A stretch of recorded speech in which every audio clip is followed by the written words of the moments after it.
back droughts, which are just simply not sustainable, and we're going to see more of that. And what we're seeing right now is absolutely, this is the most difficult thing about it from the perspective of those of us who were trying to make policy changes. We're seeing the changes right now that scientists said weren't supposed to happen for another 20 to 30 years. And so scientists are actually having to go back and say, you know what, this may be worse than we thought. That's a bad conclusion, that it means we need to act even more quickly than we might have been thinking.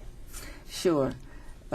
It's, well, of course, working with some elements of weather through water and temperature changes and all, it's a little easier probably for me to see it than some other people, but we have a lot of ozone warning days, and that's all the mixture we have. That's right.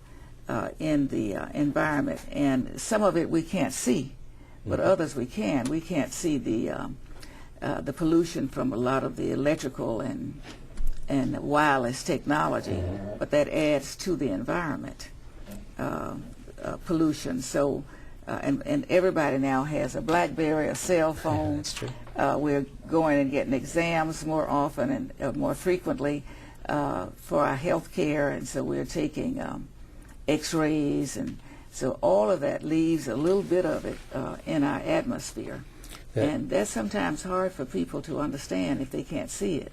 You make the point about air pollution. One of the expectations from scientists about what we're going to see, particularly in our cities, is more days over 90 degrees. And ozone, as you point out, is really just it's a combination of what's in the air and the temperature, and and it just gets cooked. And the more it cooks, the worse it gets. And so, particularly in our urban areas, we have to plan on more air pollution as a result of it, and therefore more hospitalizations, more people having to stay indoors. I have a young son. The idea that he can't play soccer or baseball on a Saturday morning because air pollution is code red. Yeah, I can't tell you how frustrating that is for me and for him too. And those things, we can make changes, but we can't just sit back and act like everything's okay, and when it's clearly not. And when the science says if we don't make changes, it's going to get worse. Well, I realize that our various industries can't change overnight, but everybody needs to make an effort headed in the right direction.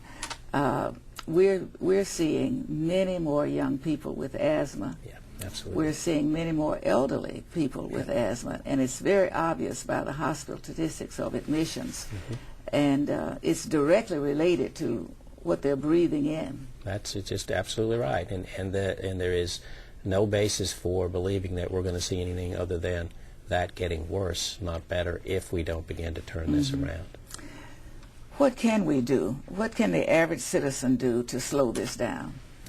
Well, it's a combination, I think, of citizen action, people making choices in their own day-to-day lives, their own homes, and I think it's a combination with that and government policy. I think the two things, and government policy doesn't happen if people don't support it. So those two things have to go together. On the individual side, you know, it's everything. It's basically looking at ways to try to save money in your house and in your daily life and in your travel and that sort of thing. For example, it's taken them a little while to get there, but the light bulbs that are on sale now are affordable and use a tenth of the energy that they used to do. Well, so one light bulb, what difference does that make? But when you multiply that across the city, across the state, across the country, all of a sudden you're talking about real savings. That's less power that has to be generated from the power plant that's in some cases in the neighborhood, in some cases further away. But either way, the more power they have to generate, the more emissions are created. So every individual doing those things that can actually save them money in the home, trying to be more efficient in sort of planning trips so you use less gasoline. Well, that clearly saves you money.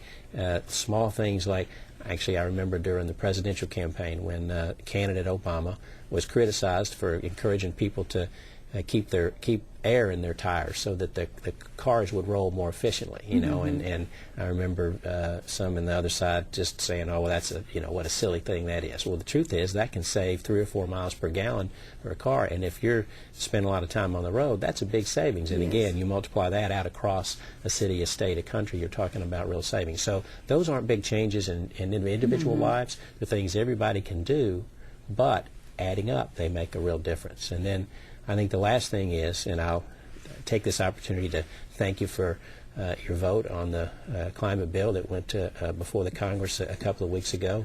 Not an easy set of choices for anybody, I think, and the point you make about the need for transition, that these things can't happen overnight, but you have to get started, I think is right. And our judgment was the bill did a good job of trying to do, first of all, making the transition manageable, not just we're doing one thing one day and next day we're going to stop doing it. That's just not how life is, and so making that transition. But the other thing is making this change absolutely affordable for people so that they can make choices at home to manage how they go forward and not get hit with some big utility bill or something else. I mean, frankly, besides the fact that I think that's bad policy, that's not going to be sustainable politically anyway. So I don't think any bill would contemplate actually doing that. But of course, the other side's always going to say that's what it's going to do. That's what they do. But I think people can absolutely make individual choices, small things that add up, and frankly, we need them to be as supportive as they possibly can of elected officials who do the right thing and of policies that can make a difference. And I think that's a critical piece of this. Well, sometimes it is very hard to get past the rhetoric that you hear and make a sensible decision. And change is really hard. People don't like change. The comfort zones are moved a bit when change comes. But we must change now because the supply of fuel is very limited. And we've got to go to alternatives, which are also better for the environment.